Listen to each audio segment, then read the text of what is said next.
नमस्कार, मैं स्वतंत्र कुमार और आप सभी का स्वागत करता हूं आपके अपने चैनल शॉर्ट हैंड टीम पर। तो दोस्तों, आज के इस वीडियो में रामधारी सिंह गुप्ता खंड 2 के प्रतिलेखन संख्या 11 के डिक्टेशन को हम लोग लेने वाले हैं। इसे हम दो अलग अलग स्पीड में लेंगे, पहली बार में 90 की स्पीड में, तो दूसरी और आखिरी बार में इसी डिक्टेशन को हम लोग 100 की स्पीड में लेने वाले हैं। लेकिन अगर आपको ये नहीं पता है कि इस प्रतिलेखन के प्रत्येक शब्द की आउटलाइन क्या होगी, यानी इसे संकेत लिपि में किस प्रकार से लिखा जा सकता है, तो आप हमारे शॉर्ट हैंड टीम ऐप को जरूर डाउनलोड कर लें। इसी वीडियो के ठीक नीचे डिस्क्रिप्शन बॉक्स में ऐप का लिंक आपको मिल जाएगा। ऐप को डाउनलोड करके इस प्रतिलेखन के प्रत्येक शब्द की आउटलाइन को आप जान सकते हैं।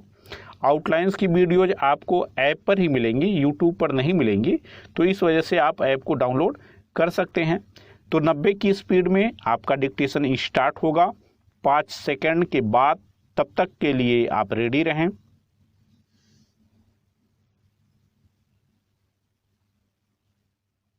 स्टार्ट।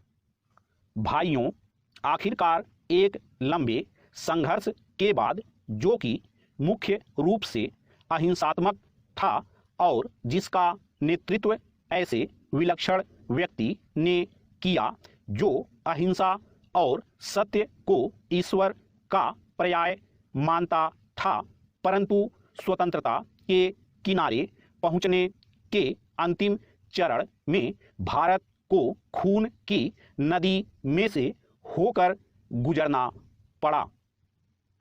और यह नदी भारतीयों ने ही खोदी थी तथा इसमें भारतीयों का ही खून बह रहा था।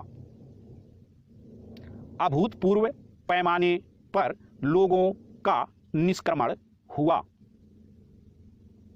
पुरुषों, स्त्रियों, बच्चों, बूढ़ों, बीमारों समेत 1 करोड़ व्यक्ति, जिनके शरीरों से खून चूकर भारत की भूमि तक को रंग रहा था, भारत के एक ओर से दूसरी ओर गए। उन्होंने अपने पीछे न केवल मकान और जमीनें छोड़ी, बल्कि अपने घर के व्यक्तियों के मृत शरीर भी छोड़े।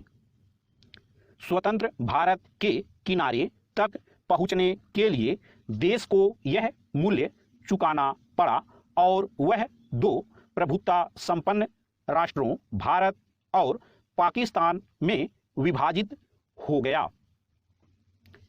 यह 15 अगस्त 1947 की बात है। कांग्रेस ने जो वास्तविक रूप से 1885 से भारत की राष्ट्रीय वाणी थी, हमेशा भारत की एक राजनीतिक इकाई के रूप में संकल्पना की थी। कांग्रेस को अंत में भारत का विभाजन स्वीकार करना पड़ा। वैसे तो यह स्वीकृति सहमति से दी गई थी, परंतु वास्तविक रूप में देखा जाए तो यह ब्रिटिश शासकों द्वारा पिछले कई दशकों से उत्पन्न की गई परिस्थितियों के दबाव के कारण था।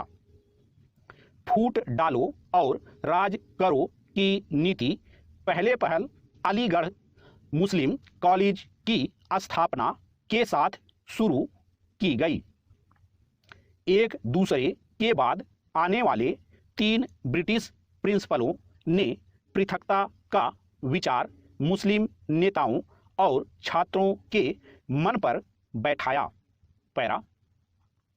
सर सैयद अहमद को विभाजन मूलक विचारों को फैलाने के लिए उनसे हर प्रकार की मदद मिली। हम यह नहीं कहेंगे कि इसमें हिंदुओं का कोई दोष नहीं था, जो मुसलमानों से सामाजिक स्तर पर अलगाव बनाए रखते थे और आर्थिक दृष्टि से उनका शोषण करते थे। अलीगढ़ कॉलेज के अधिकारियों को अपने उद्देश्य की पूर्ति के लिए उपजाऊ भूमि मिली। यह सब कुछ पिछली शताब्दी के अंतिम वर्षों में हुआ। इन्होंने सोच समझकर राष्ट्रीय मुसलमानों की उपेक्षा करने की नीति अपनाई। 1947 में कांग्रेस के पास विभाजन स्वीकार करने के सिवा कोई विकल्प नहीं था, विशेषकर गंभीर सांप्रदायिक झगड़ों के कारण जो कि गृह युद्ध का रूप धारण कर रहे थे। जिन्ना ने यह सुझाव भी दिया कि सांप्रदायिक आधार पर आबादी की अदला बदली की जाए। शायद वह बेहतर समाधान होता, क्योंकि इससे शायद वे क्रूर कृत्य न होते जो बहुत लंबे काल तक पड़ोस में रहने वालों के साथ उनके पड़ोसियों ने किए। विभाजन को स्वीकार करते हुए कांग्रेस ने 15 जून 1947 को दिल्ली में एक प्रस्ताव पास किया, जिसमें अंतिम बार भारत की मूलभूत एकता का आग्रह किया गया था। इसमें कहा गया था, पिछली 2 पीढ़ियों के श्रम और बलिदान की नहीं, बल्कि भारत का विस्तृत इतिहास और परंपरा भी इस मूलभूत एकता की साक्षी है। स्टॉप। दोस्तों, इसी डिक्टेशन को दूसरी बार में हम लोग 100 की स्पीड में लेंगे, लेकिन अगर अभी तक आपने हमारे शॉर्ट हैंड टीम ऐप को डाउनलोड नहीं किया है तो इसी वीडियो के ठीक नीचे डिस्क्रिप्शन बॉक्स में आपको शॉर्ट हैंड टीम ऐप का लिंक मिल जाएगा। उस पर क्लिक करके आप ऐप को डाउनलोड कर सकते हैं, क्योंकि इस प्रतिलेखन के प्रत्येक शब्द की आउटलाइन की जानकारी आपको ऐप पर ही होगी। यूट्यूब पर आउटलाइंस की वीडियोज़ नहीं मिलती हैं। रामधारी सिंह खंड 2 की जो आउटलाइंस वाली वीडियोज़ हैं वो आपको ऐप पर ही मिलेंगी। तो 100 की स्पीड में आपका डिक्टेशन स्टार्ट होगा 5 सेकेंड के बाद। तब तक के लिए आप रेडी रहें।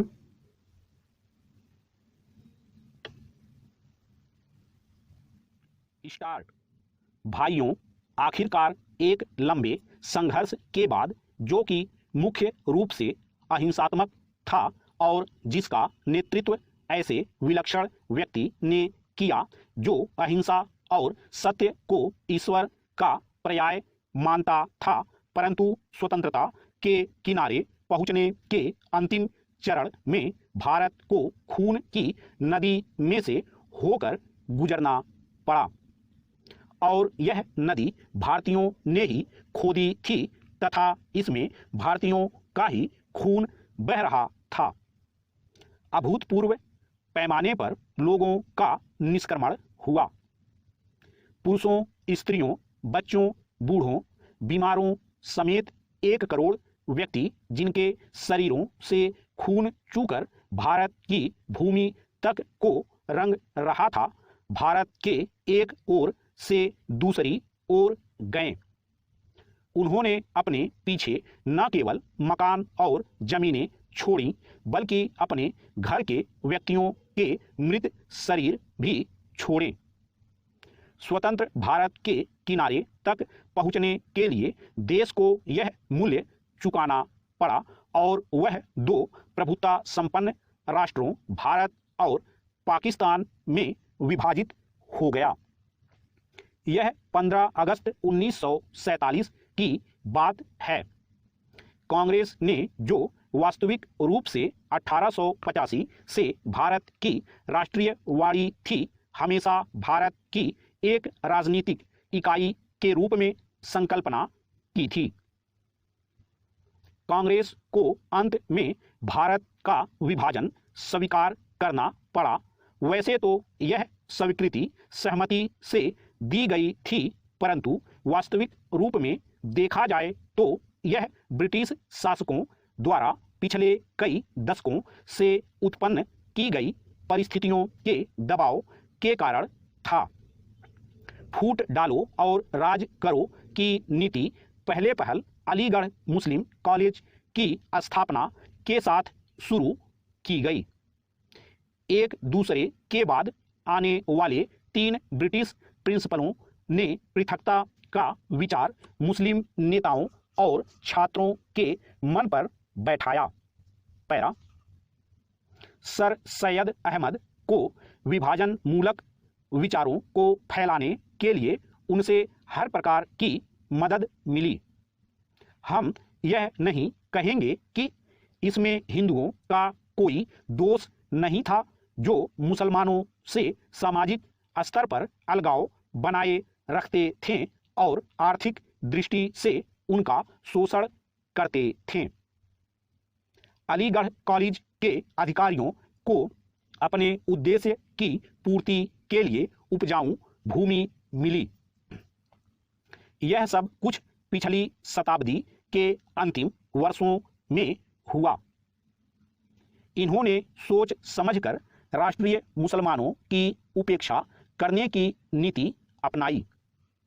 1947 में कांग्रेस के पास विभाजन स्वीकार करने के सिवा कोई विकल्प नहीं था, विशेषकर गंभीर सांप्रदायिक झगड़ों के कारण जो कि गृह युद्ध का रूप धारण कर रहे थे। जिन्ना ने यह सुझाव भी दिया कि सांप्रदायिक आधार पर आबादी की अदला बदली की जाए। शायद वह बेहतर समाधान होता, क्योंकि इससे शायद वे क्रूर कृत्य न होते जो बहुत लंबे काल तक पड़ोस में रहने वालों के साथ उनके पड़ोसियों ने किए। विभाजन को स्वीकार करते हुए कांग्रेस ने 15 जून 1947 को दिल्ली में एक प्रस्ताव पास किया जिसमें अंतिम बार भारत की मूलभूत एकता का आग्रह किया गया था। इसमें कहा गया था, पिछली 2 पीढ़ियों के श्रम और बलिदान की नहीं बल्कि भारत का विस्तृत इतिहास और परंपरा भी इस मूलभूत एकता की साक्षी है। स्टॉप।